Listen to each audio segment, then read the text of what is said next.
어릴 때는 친구가 없으면 이상하다고 배웠습니다. 점심시간에 혼자 밥을 먹으면 어딘가 문제가 있는 사람처럼 보였고, 주말에 약속이 없으면 괜히 마음이 불편했습니다.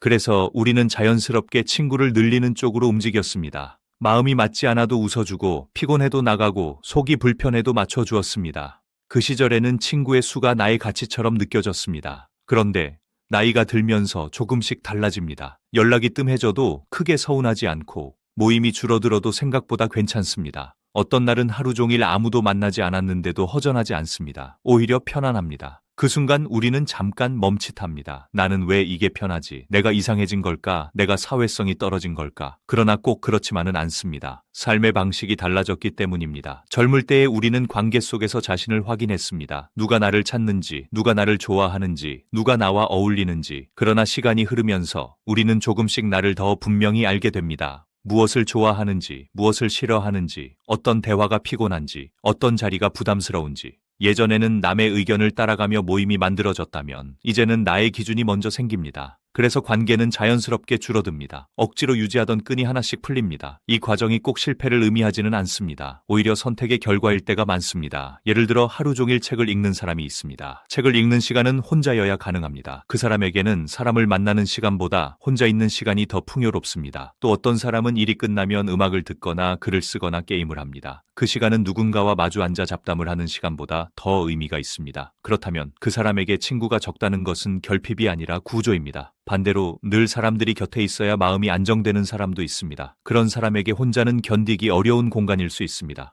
결국 중요한 것은 수가 아니라 성향입니다. 타고난 기질과 살아온 방식이 다르기 때문에 필요한 관계의 밀도도 다릅니다. 우리는 흔히 친구가 많아야 성공이라고 말합니다. 나이 들어도 편하게 만날 사람이 있다는 것이 복이라고 말합니다. 물론 그런 기준도 있습니다. 그러나 어떤 사람에게는 부가 성공의 기준이고 어떤 사람에게는 일의 성취가 기준입니다. 각자의 기준이 다른데 관계의 숫자로만 삶을 평가하는 것은 어딘가 맞지 않습니다. 실제로 인간이 안정적으로 유지할 수 있는 관계의 수는 많지 않습니다. 머릿속에 이름을 떠올려보면 금방 알 수 있습니다. 아무 생각 없이 떠오르는 이름이 몇 명인지 10명을 넘기기 시작하면 이미 더듬게 됩니다. 그 더듬기 전까지가 나의 실제 관계 범위입니다.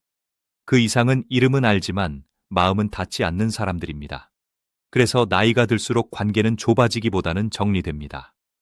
남는 것은 억지로 이어진 사람이 아니라 굳이 노력하지 않아도 이어지는 사람입니다. 그리고 어떤 경우에는 사람보다 혼자 있는 시간이 더 안정적입니다. 왜냐하면 혼자 있을 때는 평가받지 않기 때문입니다. 무슨 말을 잘못했는지 고민하지 않아도 되고 분위기를 맞추려고 애쓰지 않아도 됩니다. 혼자 있는 시간은 나를 있는 그대로 두는 시간입니다. 그 시간이 편해졌다면 그것은 무능이 아니라 성숙일 수 있습니다. 다만 한 가지는 살펴볼 필요가 있습니다. 내가 혼자가 편한 것이 자율성 때문인지 아니면 상처 때문인지. 상처로 인한 고립이라면 이야기가 달라집니다. 그러나 자율성에서 비롯된 선택이라면 그 삶은 충분히 건강합니다. 왜 어떤 사람은 친구가 많아도 불행하고 어떤 사람은 적어도 평온한지 그 차이는 관계의 숫자가 아니라 관계를 대하는 마음에서 나옵니다. 친구가 많다고 해서 마음이 편한 것은 아닙니다.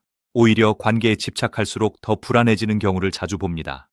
왜냐하면 관계는 숫자가 아니라 균형이기 때문입니다. 내가 만나고 싶은 사람의 수와 나를 만나고 싶어 하는 사람의 수가 맞지 않을 때 마음은 흔들립니다. 나는 10명을 원하지만 5명만 나를 원한다면 그 차이에서 초조함이 생깁니다. 그래서 더 애쓰게 됩니다. 더 웃고, 더 맞추고, 더 배려합니다. 그렇게 관계를 붙잡습니다. 그러나 붙잡는 힘이 커질수록 피로도도 커집니다. 반대로 자연스럽게 만나는 사람은 애쓸 필요가 없습니다. 그 사람들은 만나고 싶으면 만나고 아니면 잠시 떨어져 있어도 불안하지 않습니다. 이 차이가 큽니다. 관계에 집착하는 사람들은 대개 복수심이나 두려움이 섞여 있습니다. 누군가가 나에게 서운한 말을 하면 그 말을 오래 품고 있습니다. 꼭 사과를 받아야 마음이 풀립니다. 혹은 속으로는 화가 나 있는데 겉으로는 아무 말도 못합니다. 그러다가 관계가 더 꼬입니다. 또 어떤 사람은 겁이 많습니다. 혹시 내가 실수했을까? 혹시 나를 싫어하게 되진 않았을까? 모임에서 돌아온 뒤 혼자 계속 생각합니다. 전화를 걸어 확인하기도 합니다. 그 과정이 반복되면 관계는 휴식이 아니라 긴장이 됩니다. 그런데 이 두 가지가 함께 있는 사람도 있습니다. 속으로는 화가 많고 겉으로는 두려움이 많습니다. 그래서 아무 말도 못하면서 마음은 계속 끓습니다. 이 상태에서 친구가 많으면 어떨까요? 겉으로는 활발해 보여도 속은 지칩니다. 그 지침이 쌓이면 혼자가 더 편해집니다. 왜냐하면 혼자 있을 때는 복수할 필요도 확인할 필요도 없기 때문입니다. 또 한 가지 중요한 차이는 의존성입니다. 어떤 사람은 결정을 혼자 잘합니다. 옷을 샀거나 물건을 고르거나 계획을 세울 때 일단 스스로 해봅니다. 안 되면 그때 도움을 청합니다. 이런 사람은 친구가 적어도 큰 불편이 없습니다. 반대로 먼저 의논해야 마음이 놓이는 사람도 있습니다. 결정을 혼자 내리면 불안합니다. 이런 사람에게는 관계가 필요합니다. 하지만 의존적이라고 해서 반드시 나쁜 것은 아닙니다. 의존적이지만 따뜻하고 인간적인 사람은 주변의 도움을 자연스럽게 받습니다. 반대로 의존적이면서 불친절하면 주변은 멀어집니다. 관계의 질은 성향과 태도가 함께 만듭니다. 그리고 현대사회는 관계를 쉽게 공급합니다. 예전에는 친구의 범위가 좁았습니다. 지금은 SNS로 끊임없이 연결됩니다. 잠깐 친해지고 금방 멀어지고 다시 다른 사람을 만납니다. 그래서 친구가 많아 보여도 깊지 않은 경우가 많습니다. 이 구조 속에서 혼자가 편해지는 사람도 늘어납니다. 왜냐하면 피상적인 연결보다 고요한 시간이 더 안정적이기 때문입니다. 중요한 것은 내가 어떤 방식에서 에너지를 얻는지입니다. 사람 속에서 충전되는지, 혼자 있을 때 회복되는지, 이 질문에 솔직해지면 관계의 수는 자연스럽게 정리됩니다. 억지로 늘릴 필요도, 억지로 줄일 필요도 없습니다. 친구가 없어도 잘 사는 사람의 공통점은 여기 있습니다. 관계를 필요 이상으로 확대하지 않습니다. 필요한 만큼만 유지합니다. 그리고 남는 시간과 에너지를 자기 삶에 씁니다. 그래서 혼자가 외로움이 아니라 자율이 됩니다. 그 자율이 쌓이면 삶은 더 단단해집니다. 혼자가 편해지는 데에는 또 다른 이유가 있습니다. 관계는 언제나 감정을 동반합니다. 기쁨도 있지만 기대도 있고 실망도 있습니다. 나이가 들수록 우리는 감정의 기복을 줄이고 싶어 합니다. 젊을 때는 다툼도 열정처럼 느껴졌지만 시간이 지나면 갈등은 피로로 다가옵니다. 그래서 자연스럽게 선택합니다. 굳이 부딪히지 않아도 되는 쪽으로.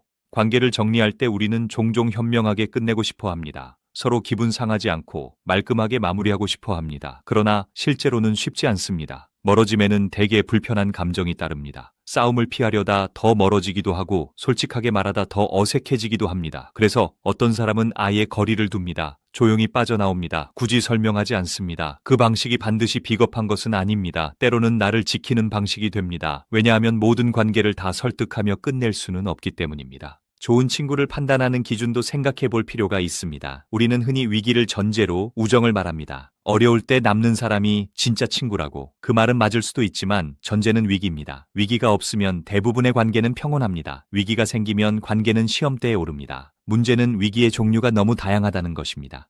금전 문제일 수도 있고 건강 문제일 수도 있고 명예나 직장 문제일 수도 있습니다.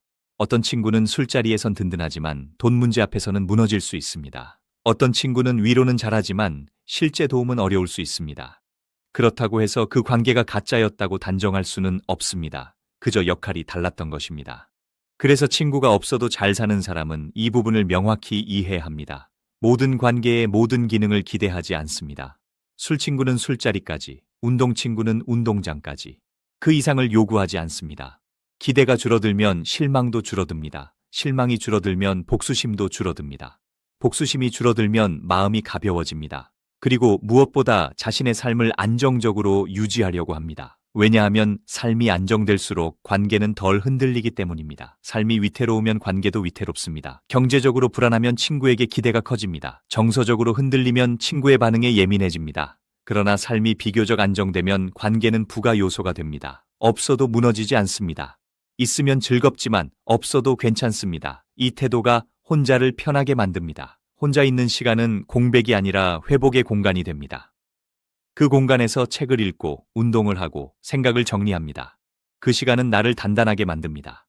그래서 친구가 적어도 흔들리지 않습니다. 관계가 줄어든 만큼 자율성이 늘어났기 때문입니다. 그리고 이 자율성은 나이 들수록 더 큰 힘이 됩니다. 결국 혼자가 편해지는 사람은 관계를 포기한 사람이 아닙니다. 관계를 선택한 사람입니다. 필요한 만큼만 두고 나머지는 놓은 사람입니다. 그 선택의 중심에는 자율성이 있습니다. 나는 혼자 있어도 괜찮다. 이 말은 누군가를 밀어낸다는 뜻이 아니라 스스로 설 수 있다는 뜻입니다. 스스로 설 수 있는 사람은 관계에 매달리지 않습니다. 그래서 상대를 더 자유롭게 둡니다. 자유롭게 둔 관계는 오히려 오래 갑니다. 붙잡지 않기 때문에 질식하지 않습니다. 또 한 가지 특징은 기대를 줄였다는 점입니다. 친구가 내 문제를 해결해 줄 것이라고 믿지 않습니다. 위로는 받을 수 있어도 해결은 내가 해야 한다는 것을 압니다. 그래서 실망이 적습니다. 실망이 적으면 분노도 적습니다. 분노가 적으면 관계는 가볍습니다. 그리고 자신을 돌보는 시간이 충분합니다. 혼자 있는 시간을 두려워하지 않습니다. 그 시간에 생각을 정리하고 계획을 세우고 취미를 키웁니다. 그 시간은 공허가 아니라 축적입니다. 사람을 많이 만나지 않아도 삶이 비어있지 않습니다. 삶이 채워져 있으니 관계가 부족해 보이지 않습니다. 오히려 과한 관계가 부담이 됩니다. 그래서 모임이 줄어도 불안하지 않습니다. 전화가 적어도 자존감이 흔들리지 않습니다. 이런 사람은 관계 속에서도 중심을 잃지 않습니다. 좋은 사람은 가까이 두고 불편한 관계는 조용히 거리를 둡니다. 굳이 싸우지 않아도 됩니다. 모두와 친해질 필요도 없습니다. 나를 싫어할 권리가 타인에게 있다는 사실을 받아들입니다. 그 사실을 받아들이면 집착이 줄어듭니다. 집착이 줄어들면 마음이 편해집니다. 나이 들수록 친구가 줄어드는 것은 실패가 아닙니다. 정리가 되는 과정일 수 있습니다. 그 정리 끝에 남은 몇 명 혹은 혼자의 시간은 오히려 더 깊습니다. 깊이는 숫자로 증명되지 않습니다. 깊이는 안정감으로 느껴집니다. 혼자 있어도 흔들리지 않는 사람, 관계가 없어도 무너지지 않는 사람, 그 사람은 외로운 사람이 아니라 단단한 사람입니다. 그래서 나이 들수록 혼자가 편해지는 것은 자연스러운 흐름일 수 있습니다. 중요한 것은 숫자가 아니라 중심입니다. 관계의 수가 아니라 내가 나를 어떻게 지탱하는지입니다.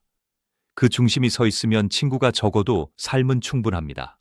그리고 그 충분함이야말로 나이 들어 얻는 또 하나의 자유입니다.